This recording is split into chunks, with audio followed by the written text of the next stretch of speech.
Começa agora o seu comitê de investimento diretamente da Black Swan. Apresentado por Luigi Michalis e José Faria Júnior. Pessoal, bem-vindos. Hoje é 17 de agosto de 2026.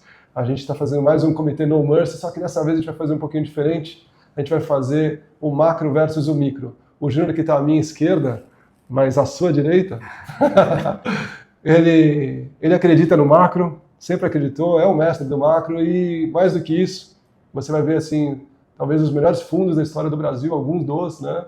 Era o Macro, o Verde, o Galileu, 10 anos, mais de 10 anos, Sim. Com 3 ativos dentro. Era dólar para proteção, NTNB e o S&P, e foi um dos melhores fundos por quase 15 anos, né? E o Júnior aqui defende a nossa tese macro, e o Jean, que acha que o macro não interessa para... 15 minutos falando de macro foram 10 minutos perdidos, né?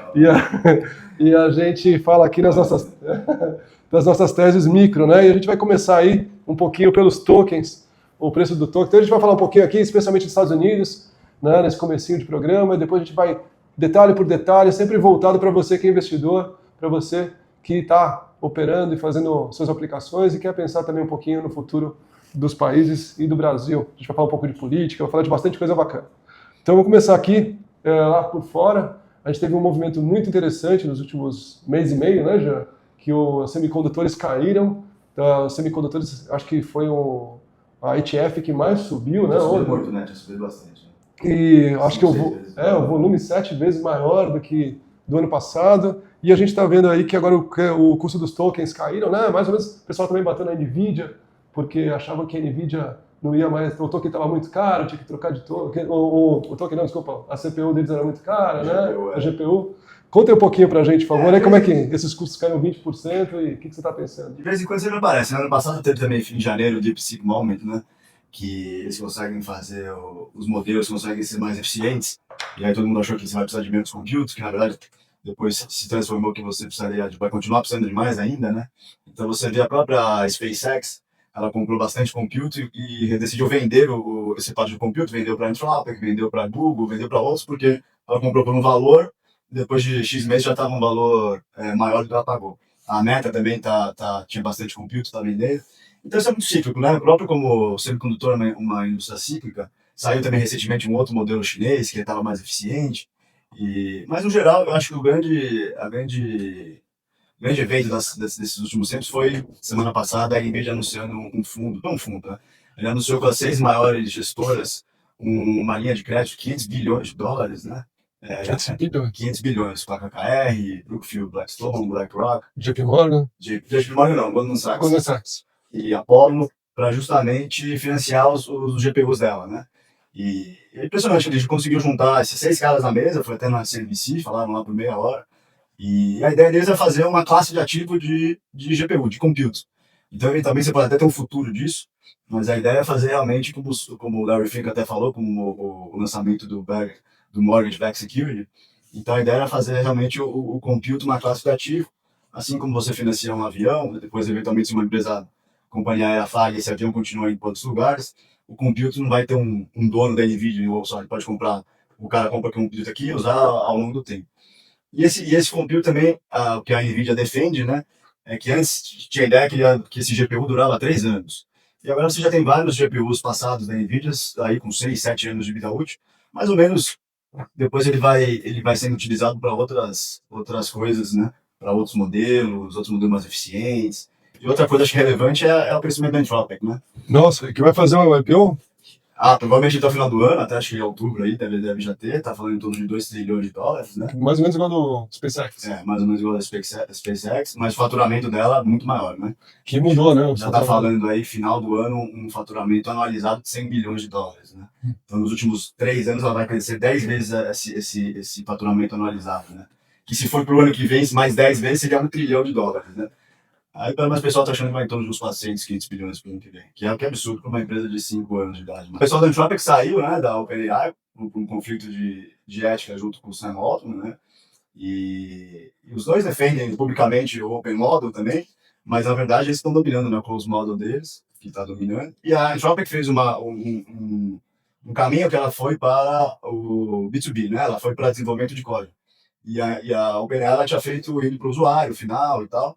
E ela mudou rapidamente isso também, porque o faturamento da Anthropic estava crescendo muito mais que o dela. Tanto que o valuation da Anthropic já é maior que o da OpenAI hoje em dia, né? Mas as duas aí são as duas os principais modelos aí que devem perdurar. Tem o Gemini também do Google, que não dá para descartar, né? O próprio Grok também da SpaceX, XAI, Tesla, etc. Tesla, Elon Musk. Você sabe que o que eu vi esse último mês e meio foi esse trade, né? Tô vendo, a gente vê isso recorrentemente, né? Puxa, o chip da NVIDIA está muito caro, a China tinha achado uma solução mais barata, agora tem outras soluções mais baratas, você consegue fazer esses híbridos, né? Uhum. E aí você fala assim, isso beneficia o pessoal do cloud, né? Que é o Google, que é a Microsoft, que é a Amazon, né? E aí essas ações vão melhores e a ação da NVIDIA dá uma queda, depois fala, não é nada disso, tá todo mundo querendo, tá paquerando ali para comprar chip, tá faltando chip, tá faltando não sei o que, daí volta. Então você fica nesse vai e volta, e isso é um trade interessante, né, que tem acontecido já com uma certa recorrência, né. A gente gosta muito de falar da parte de tecnologia no começo, por quê também? Só explicando rapidinho, né? Porque assim, é lá que está o futuro, né? Se a gente consegue ver como é que a tecnologia muda, não só os processos, né, mas também a cultura, como as pessoas interagem no dia a dia, eu acho que a gente tem uma boa ideia também da economia, né? Acho que tá muito caminhando para isso, né? Difícil você ver o mundo hoje em dia sem AI, né? Assim, tá tomando todas as conversas aí, conversas de financiamento, investimentos absurdos. Geopolítica também, né? Acho que a questão de geopolítica na China e Estados Unidos, grande parte tem AI, que aí tem terras raras, enfim, mas tudo girante um pouco de tecnologia, né? Acho que com certeza é o carro-chefe. Só complementando aqui alguns pontos, né? Você citou bem aí a questão das terras raras. Agora, dois aspectos macro, ou três aspectos macros interessantes aqui. Um que eu estava até comentando um pouquinho mais cedo com o Luiz, a gente analisar Texas, porque o Texas vai ser o estado americano, né, que mais contratou data center, ultrapassando o primeiro colocado hoje, que me falou, se é Carolina ou Wisconsin, eu não lembro de cabeça qual é o primeiro. É Virgínia, Virgínia. Não, mas é Virgínia. Mas mesmo as contratações da Virgínia hoje são 3 vezes menores do que esses 100 megawatts, como é que é? Gigawatts do Texas. Tudo, mas é 1 gigawatt mais ou menos 10 bilhões de dólares. Né? Então o Texas está com 100 contratado, vai superar, 3 vezes mais que a Virgínia de contratação. O outro ponto que é bem interessante é que quem está desenvolvendo AI pensando em Ocidente são os Estados Unidos. E a taxa de desemprego americana, no geral, ela não subiu, até mesmo pela questão da imigração, que o Trump barrou aí a imigração. Mas você pega a taxa de desemprego na França, subiu 2 pontos percentuais. Então, porque ela é consumidora e não produtora. E o outro ponto, né, até aproveitando esses mega investimentos aí que estão sendo feitos, até o Bank of America tinha falado de 1,2 trilhão de dólares. E do ponto de vista macro, por que o juro de 10 anos, por exemplo, está alto? E só fazendo um leve link aqui com o Brasil, porque também atrapalha as taxas de juros do Brasil de longo prazo. Com certeza. Primeiro, a dívida americana está muito alta, é uma dívida recorde, então o governo americano precisa imprimir, e aí entra aquela discussão dos bondes vigilantes que exigem um controle inflacionário e menos emissão de dívida, então já que você quer emitir mais, pague mais. Você tem o segundo aspecto, a economia americana está bem resiliente, crescendo. Bastante. Os lucros das empresas, trimestre disparando. Disparando, sim, trimestre a trimestre, né? E isso aumenta a renda das pessoas, que lá boa parte das pessoas tem ações. Então, continua tendo uma resiliência boa em criação de emprego, venda varejo e tudo mais. Então, a economia é mais forte, juro também tende a ficar mais forte. E o terceiro é a mega concorrência, porque você pode financiar o Estado ou pode financiar as empresas privadas de AI. E, então, isso força o juro americano do governo a ser um pouco mais alto. Em contrapartida, todo esse ambiente macro-americano afeta também o macro brasileiro do ponto de vista de taxa de longo prazo. Fora E parece só, comentando, parece que as pessoas têm mais interesse e mais confiança em financiar um hyperscaler do que o próprio governo. Exatamente. Parece que essa confiança está mudando, né? Talvez o risk-free não seja mais o governo, parece que seja... o que mostra que está sendo, né, um pouquinho de loucura aí, né? O próprio Buffett falou, não dá para ganhar muito dinheiro quando está todo mundo fazendo aposta, né? Então, eu acho que assim, é até interessante porque o Júnior chamou um pedaço muito legal, né? Onde você está vendo assim, imagina que você é um investidor americano, né? Um mega investidor americano. Você quer diversificar um pouco o teu portfólio. Você ganha bastante dinheiro em tech, mas também tem outros assuntos, outros temas e outros países, né? Então, por exemplo, para onde que o pessoal foi esse ano?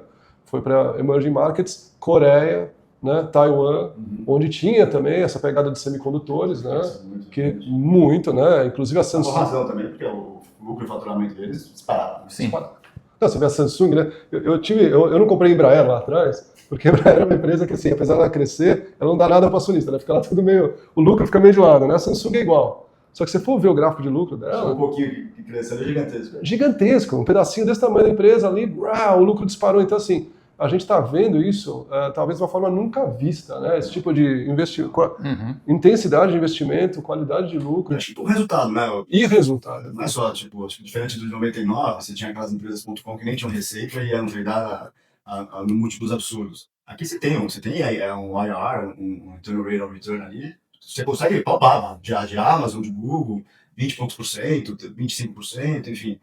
Você consegue ver um retorno, né? O próprio SanDisk, o Micron, Samsung. Micron, que estava largada, né? A única dúvida é se essa margem vai se... Desculpa, a única dúvida é se essa margem vai se manter, né? Esse é o aspecto. Se a margem de bruta dessas empresas que estão na faixa de 70%, 80%, por mais quanto tempo vão se manter. Mas por hora realmente justifica o preço. E aí até te perguntar, porque na verdade quem fez o call de Coreia esse ano foi o Júnior, né? Então ele falou, olha, Coreia parece dos emerging markets o mais interessante, né? A gente falava um pouco da Argentina também, que estava num case de turnaround.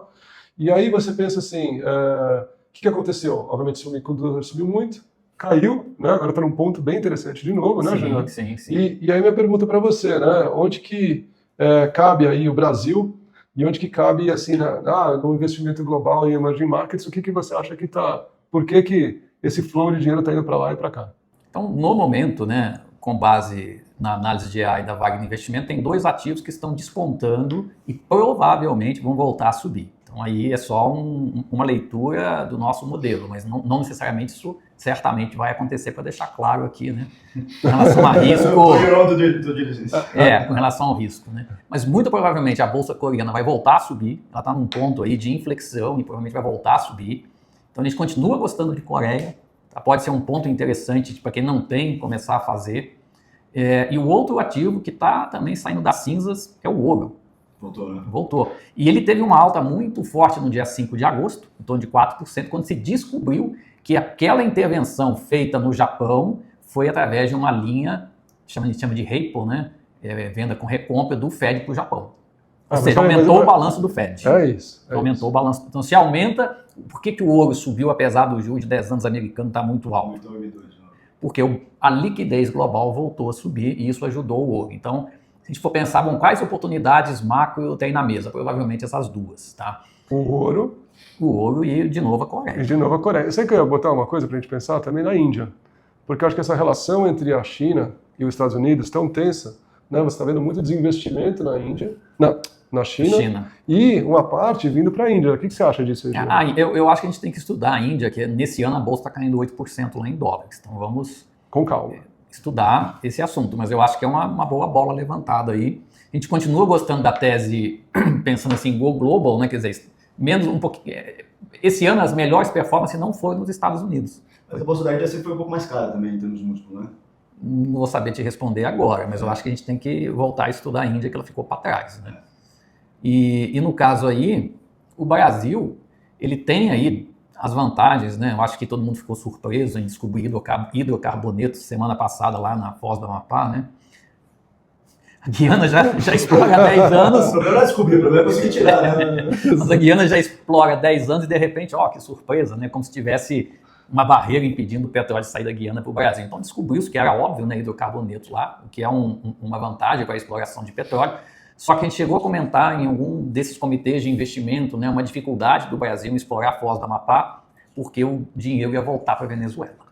E agora a BP está voltando, tem uma outra também que está voltando para a Venezuela, está aumentando a exportação de petróleo até para os Estados Unidos. Então tem uma dificuldade de funding, mas é uma boa notícia para o Brasil, como as terras raras também, obviamente, são boas notícias para o Brasil. É que a gente não aproveita nada, né? Não sabe aproveitar. Agora, o que está realmente incomodando tudo é a esperada volatilidade eleitoral, com uma taxa de juros realmente escorchante, né? Não dá para falar outra coisa.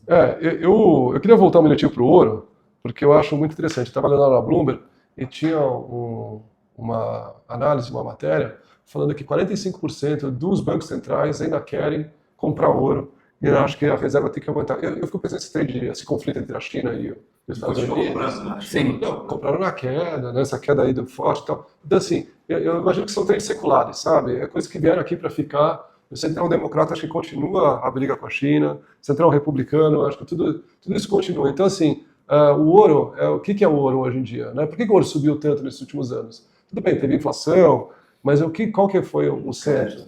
Os bancos centrais estão comprando e tentando diversificar a Treasury. Então você A vê partir da invasão da Rússia. Isso que eu ia falar. Ucrânia. Acho que quando ele confiscou o dinheiro dos russos, dos treasuries, foi uma mudança de paradigma. Assim, acho que é uma besteira imensa. Mas assim, foi uma besteira. mudança estrutural. Né? Você perde a confiança, né? É uma coisa que ele imaginava que até lá ele não tinha mais. Né? O Irã não tem mais, a Rússia não tem mais. Né? E muitos países estão diversificando, inclusive o Brasil. Sim. Né? Eu acho que essa é a segunda reserva de dinheiro hoje em dia. O Brasil quer fazer É ouro. É dólar. O Brasil quer fazer com o BRICS a moeda deles. Super bem, isso aí parece. Super bem. E aí o ouro tem essa característica interessante, né? Porque ele caiu 30% e ele é dolarizado, né? Então a gente está vendo aí um dólar a R$5 aqui no Brasil, agora 5 quase 20, né? E o ouro a $4.400. E o ouro quase 30% para baixo e o dólar ainda num patamar cômodo, né? Então, assim, a gente fica pensando um pouco o quanto isso aí não é um bom hedge aí para os próximos... Sim. E também assim, não tem outro sem ser o dólar, né? Não tem outro vindo, né? Que você fala, não vou deixar em dólar, deixar em moeda chinesa.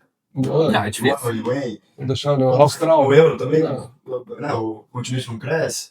Acho que um concorrente natural é o ouro aí mesmo, né? A gente também gosta um pouco competidor, né? A gente também gosta um pouco da prata, mas a prata tem é diferente do ouro. A prata é ouro vezes 1,5, né? Para cima e para baixo, né? Para qualquer lado ali. Mas está num ponto interessante, só que a prata tem questões diferentes do ouro, né? Mas que a prata é utilizada na indústria.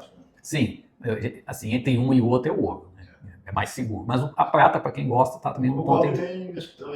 O cobre é tese secular nossa aqui, né? Muito bom. O cobre é Uma muito tese... boa. Vamos puxar um pouquinho para essa história de commodities, então? Cobre, all time high. Tá assim, toda vez que caiu em março, deu uma oportunidade, nem caiu tanto. Né? Quem não entrou, você comprou, parabéns. E aí, putz, não deu mais nenhuma oportunidade até agora no ano, né? E serve para tudo, né? Cada vez. E a produção chilena está muito baixa, né? Ainda tem esse detalhe. O Chile perdeu muita produção de cobre, é menor em 20 anos. Então, que pressiona mais o preço. Pressiona mais ainda o preço. E outra coisa, onde é que está o cobre? Quem faz o cobre? Né? Chile, que é o único país estável, depois você tem lá o Peru e a Zâmbia, né? Então, assim, puxa vida, você não tem uma garantia de que você vai conseguir... Peru que troca de presidente por ano, certo? Sim. Então, assim, então, assim, você tem um medo, né, que a demanda pode atrapalhar. Então, assim, cobre all time high, eu acho que é uma tendência secular. Eu gosto muito dessas tendências seculares, sabe? A gente estava conversando, né, eu e o G agora, e ele falou, puxa, essa coisa de tradar no curto prazo nem vale mais a pena muito hoje. Óbvio, tem gente que sabe fazer e tal, mas... É muita informação, né, que a gente está falando, tem tanta variável hoje em dia que afeta o preço, né, então é muita informação, né, mas cada um tem, cada investidor acho que tem seu tipo, seu jeito, né, sua forma, e dá para ganhar dinheiro em todos também. Né? Dá, mas acho que assim, quando você tem um negócio, você fala assim, puxa, isso aqui deve... Way back, né? Assim, tem um vento a favor tão grande assim, puxa, né? Mesmo se der errado, vai crescer mesmo, vai que não vai para baixo, né? E aí você fala, será que vale a pena? Mas não é melhor você comprar um pouquinho, diminuir um pouco, depois comprar mais e vai continuando na tendência do que ficar trocando de cavalo o tempo todo, né? Não, você pode fazer uma ponderação da posição, né? Mas não zerar, comprar, vender. Então assim, cobre, all time high, né? Você tem, na ponta contrária, minério de ferro, que depende do crescimento da China, que parou. Né? Eu só faço uma ponderação aqui. Nós estamos em agosto, que é o início da sazonalidade de alta do minério. O minério geralmente sobe entre agosto e fevereiro. E entre fevereiro e julho, ele cai. Nós tivemos dados chineses muito fracos, até de produção industrial. Pode ser que a China tome algum pacote e tudo. Assim, na minha opinião, né, Vale, que é altamente ligado a minério de ferro, eu não ficaria vendido na Vale, vamos dizer assim. Porque se o minério, nos últimos 10 anos, fez esse movimento 7 vezes, aproximadamente isso, se ele fizer esse movimento de novo, ele vai subir 20%, 30% e vai acabar ajudando a Vale. Aconteceu o movimento? Ainda não, concordo, está muito ruim. Tá muito ruim. Mas esse é o momento... Né? Esse é o momento de não... Né, você tá lá, a empresa está caindo, né? A bolsa aqui caindo, o minério caindo, exatamente minério. Mas se O momento tiver de você... uma mudança na China, vai bem. Exato. E é o momento. Se não tiver, bom, aí... Aí tudo bem, né? Mas assim, vender tudo na baixa É. também não é boa ideia, ainda mais Não. com um ciclo que pode ser de alta, né? E então, vamos lá, falamos do cobre, falamos do iron ore, falamos da prata, falamos do ouro e estamos falando do urânio, né? Temos aqui do nosso lado direito o maior especialista de urânio. Realmente, a gente entrou em 2019, estava bem abaixo do urânio, estava valendo $16, mais ou menos. Hoje o termo já está batendo $100, o spot está 86. Se tem um movimento interessante, que o spot está abaixo do termo, 90% do mercado trada no preço do termo. Mas o que vale em termos de bolsa, de coisa, é o preço do spot. Então, você sabe que o spot vai alcançar o preço do termo. Então, se o spot está 86, já sabe também que vai subir. Então, é mais um tipo do cobre que é um one-way bet, assim, que é difícil você ver o preço caindo. Obviamente, tem um mercado com muita volatilidade. Desculpe o trocadilho, mas é um explosivo de vez em quando o mercado de urânio. Ele trada em ramp-ups assim, bem claros, né? Mas tem ele sobe, né, no ramp-up, daí fica de lado. Cai, você que sobe de bem forte e vem assim desde 2019. E assim, o déficit estrutural é muito grande, né? Você já tem um déficit próximo de 50 milhões de pounds ao ano, né? Já há alguns anos. E você só vê cada país, a China fazendo em termos de 30 novos reatores nucleares, né? Ela lança um novo reator a cada 3 meses, mais ou menos. A Índia também acabou de anunciar 100 gigawatts de energia nuclear. E todos os outros países que têm também usina nuclear, tem grande extension. Então você vê o demand side só crescendo absurdo.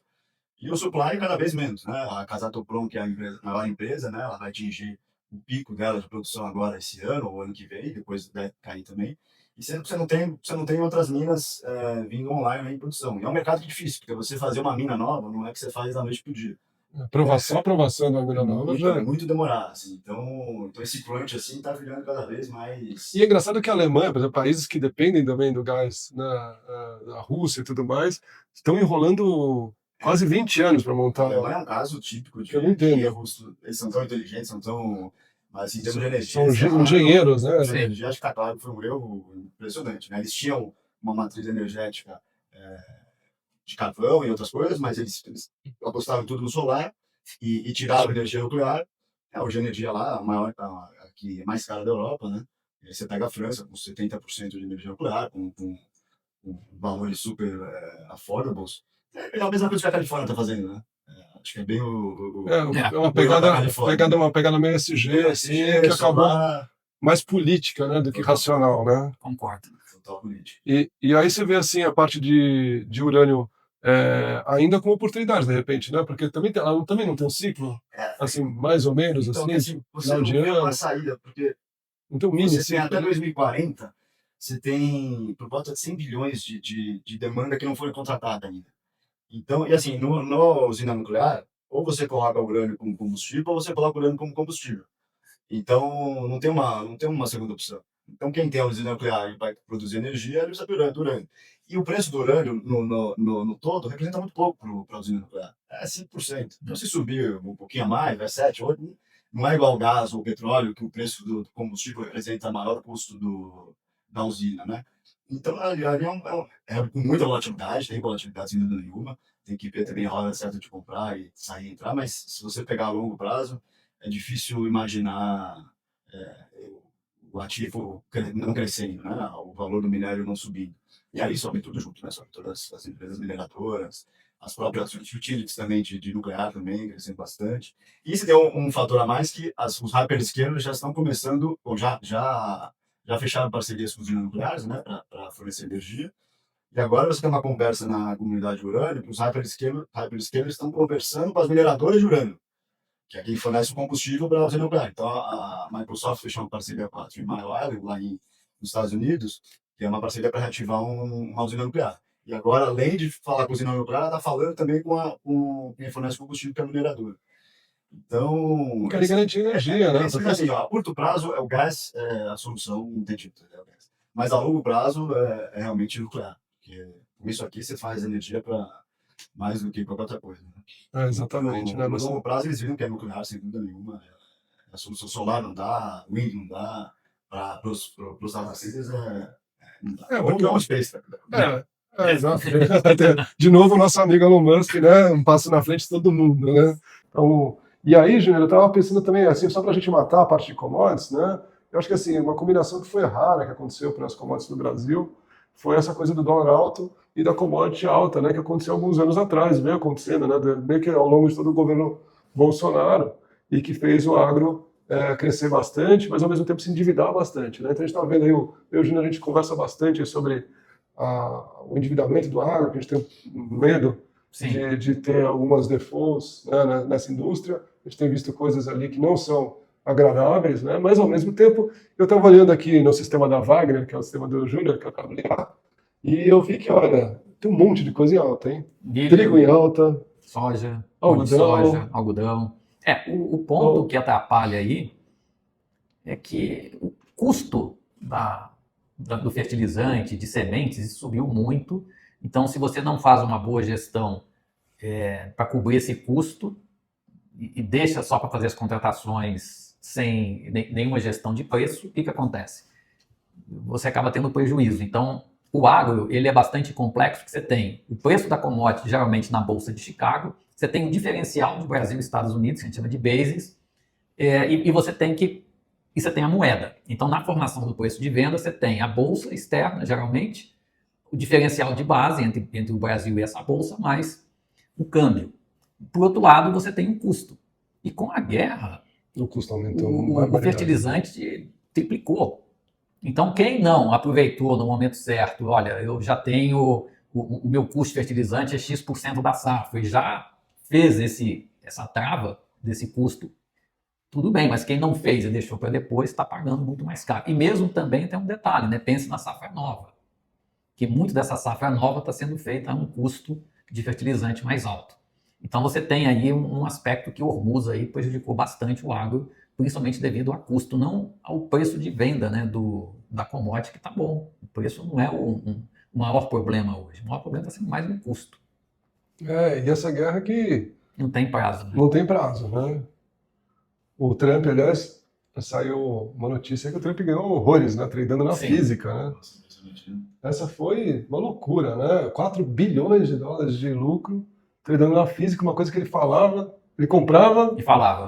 Ou vendia e falava. Né? Ou vendia e falava, né? Então, pior que ele agora vendeu acesso à rede social dele um pouquinho antes das divulgações públicas. Né? Essa é uma das coisas que a gente fala que lá tá, às vezes, parecendo que fica mais com aqui do que aqui com lá, né? Essas coisas de supermercado na América Latina, né? Não é incrível? Assim, você sempre foi, né? Os Estados Unidos, a Europa sempre foram o norte, né? Para onde a gente gostaria de ir? Para lá. Só que eles resolveram ir para cá, né?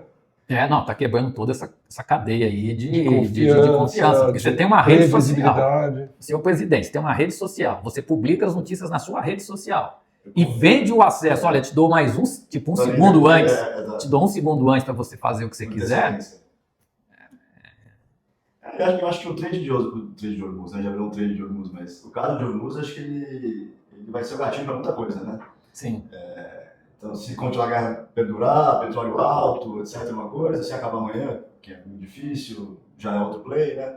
Acho que é o grande gatilho aí para os próximos meses, é saber o que vai acontecer ali, né? Porque também afeta a taxa de juros, a inflação e tudo, né? Então, voltando aí para a inflação e tudo. Eleição americana, né? Eleição agora, tem 2, né?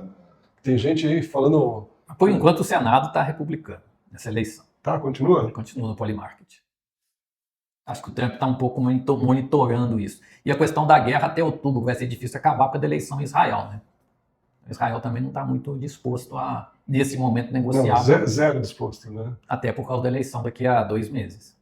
Eu acho que o Irã pegou uma ideia ali que, assim, o Trump ele não vai colocar boots on the ground, né? Acho que isso que seria o único jeito dele terminar a guerra. Seria botar... Ele pegou que ele não vai. Acho que está ficando cada vez mais claro isso, né? Que só tem um jeito de terminar essa guerra. Ele falou, amigo, para fazer manda aqui em casa, mata os caras lá no protesto, aqui eu me seguro.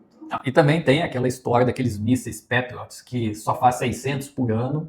Os Estados Unidos já queimaram, não lembro agora de cabeça exatamente, quase a metade da reserva desses mísseis.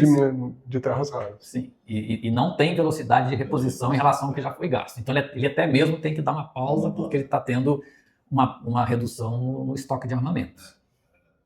E aí sobrou, a repressão financeira que o Scott Bessent está prometendo fazer, que é o secretário do Tesouro americano.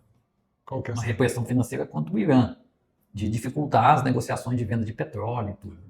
Quem estava se beneficiando um pouco disso era a Rússia, né? China, né? E a China. E até foi incrível que a gente viu uma coisa que eu nunca imaginei que eu fosse ver na minha vida, que era a Rússia que estava atacando a Ucrânia, receber aí 2 ataques de drone que passaram da Ucrânia até Moscou, incólumes, e atacaram. É mais ou menos como se o cara saísse com o drone de São Paulo e fosse atacar, sei lá, o Piauí, né? Alguma coisa assim, sei lá. E ninguém abateu eles, né? Um Então, drone assim, de 300 km por hora, né? Um drone bem especial, mas é impressionante. é impressionante, né? A falta de defesa. Então não é só. Não. Ó, Mas a própria defesa americana, né, sofreu alguns impactos Sofreu, mísseis do sim. Irã e no Catar, no Emirados Árabes, Sim, né, que passou o sistema de defesa, né? sim.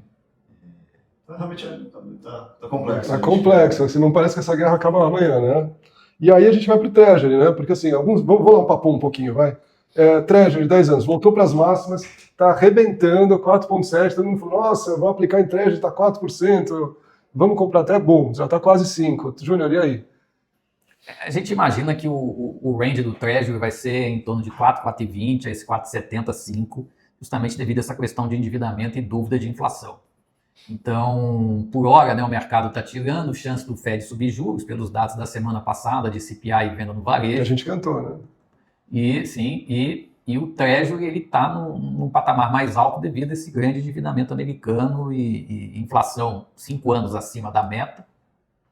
Então está meio complicado a gente imaginar esse juro aí caindo. Eu acho que entre 4,70 e 5 ele para, mas realmente não era para estar mais baixo se a guerra tivesse acabado, se a inflação tivesse mais baixa, mas nada disso aconteceu. Então o mercado, a curva americana está um pouco inclinando, quer dizer, o 10 anos está ficando mais alto, o juro de 10 anos, e o 2 anos está diminuindo. E isso aí é uma característica até mesmo de endividamento, né, do governo. E machuca, com certeza, né? E por falar em endividamento do governo, né? Você até citou agora mais cedo, o Ien, né? Sim. Onde a gente vê o Japão com uma dívida de 260% do PIB. Não, agora, desculpa, ele estava 240, agora está 190. A dívida caiu 40 vezes, porque a tal repressão financeira no Japão, né? O juro está 1%, a inflação está em 3%. Calote, né? Já teve de inflação. Então tá dando calote na turma. O país está crescendo.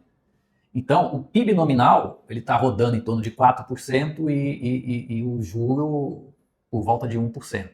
Então, como o PIB nominal está 4%, 5% e o juro 1%, a dívida acabou caindo, mas por uma repressão financeira via calote. Mas pensar uma dívida de 200%, né? É muito grande. É muito grande. Se o juros sobe para 2, 3... E esse foi um dos motivos que o Bessent atuou para vender o Ien. Imagina se de repente... É a primeira vez que um país investe na moeda do outro, né? Vendeu o euro e comprou o Ien e fez as operações compromissadas de repo com o Japão. Por quê? Nós citamos. O que está fazendo o juros de 10 anos subir? Dívida do governo americano, concorrência das hyperscalers, entre outros, e a economia resiliente. Imagina um quarto item, que é juro japonês subindo, que ia pressionar a curva global. Então, para evitar mais alta de juro, os Estados Unidos estão preferindo ajudar o Japão a derrubar a moeda, a fortalecer o Ien, na verdade. Derrubar o dólar. Porque não vende Treasury. Eu te dou compromissada, eu vendo o euro, compro o Ien, te dou compromissado. Porque se ele vende a Treasury agora 4,70, vai para onde? Pois é. E aí dá uma segurada no juro. Então, evitou aí um quarto motor. Então, mas eu como investidor, eu fico preocupado. Que eu falo assim, puxa, eu vou investir em Treasury. Eu vou investir em Treasury aqui, de repente isso aqui escapa da minha mão, sabe? Sim. Por mais que você tenha aí... Por mais que seja Estados Unidos, você pode escapar da tua mão, né? Pode. Então você fala assim, puxa, não sei se a Treasury, nesse momento, a Treasury o Ray Dalio, que adora usar a Treasury para fazer hedge, não sei se é um bom momento para fazer isso, né? Eu, pessoalmente... Portfólio 60-40 está indo muito mal. Morreu, né? 60% de bolsa e 40% de juro, o juro está dragando a parte da bolsa. Exatamente. Não está funcionando. E para fechar, vamos falar um pouquinho de Brasil, porque a gente investe aqui, né? Por exemplo, lá nos Estados Unidos, que a gente não consegue nem acompanhar direito a evolução aqui, desde que eu nasci, a gente tem as mesmas empresas aí, Petro, Vale, né? Itaú. E as novas que saíram não estão no Bovespa, né? Estão lá fora. Exato. Nubank. Que Argentina, né? Mas Nubank, né? A gente tem Nubank e tal. Então, assim, investimentos aqui, né? O que vocês estão vendo de investimentos aqui? Falar um pouquinho só de 3 coisas, né? Juros, bolsa e dólar. Por enquanto, a gente segue bastante pessimista com small cap, basicamente porque o juro de longo prazo do Brasil segue muito elevado e o small cap, ele nada mais é do que juro. Se o juro está alto, infelizmente as ações small cap que representam a economia brasileira vão mal. Quando a gente fala que a small cap está ruim, é porque a economia brasileira não está bem. Então, entre Ibovespa e small cap, nesse momento, prefira o Ibovespa. Isso não quer dizer que o Ibovespa vai subir. Só porque nesse momento a gente tem que o Ibovespa é o quê? Você pode shortear o small cap e comprar o Ibovespa. Nesse momento o quê? Ibovespa é petróleo, é Vale, é celulose, banco, é fluxo green, elétrica, seguradora. Então é um índice bem mais comportado do que da small cap. Mas também nós estamos em plena volatilidade eleitoral e realmente a Bolsa falhou em tentar voltar a subir, falhou em passar dos 178 mil pontos do à vista e está aí ameaçando cair de novo. Então é natural que nesses momentos de eleição tudo fique muito mais difícil e o risco aumente. Então é complicado falar que a Bolsa está barata, como sempre está barata, mas falta o trigger. Esse gatilho é via juro. E a gente, desde que começou essa guerra, desde a primeira semana de março, só vimos as taxas de juros do Brasil subirem, seja por causa da própria guerra, que fica o Fed sobe e não sobe juros, ou porque a eleição se aproxima e os líderes das pesquisas, Lula e Flávio, não falam nada realmente de concreto do fiscal. Como não se fala nada de concreto do fiscal com juro americano a 4,7% em 10 anos... Vai para os juros americanos e depois vê, né? E nesse caso o juro brasileiro fica mais alto. Então, nesse momento, a gente tem que tomar muito cuidado que o kit Brasil, que a gente analisa lá na Wagner, a gente está vendo juro em tendência de alta de longo prazo. Bom, isso é a primeira perna do kit quebrada. A Bolsa está na linha da tendência de longo prazo. Se romper esses 165 mil, 167 mil, a Bolsa vai entrar numa tendência de baixa, buscar 150, 155 mil. E se o dólar passar de 5,30, rompe a tendência de baixa.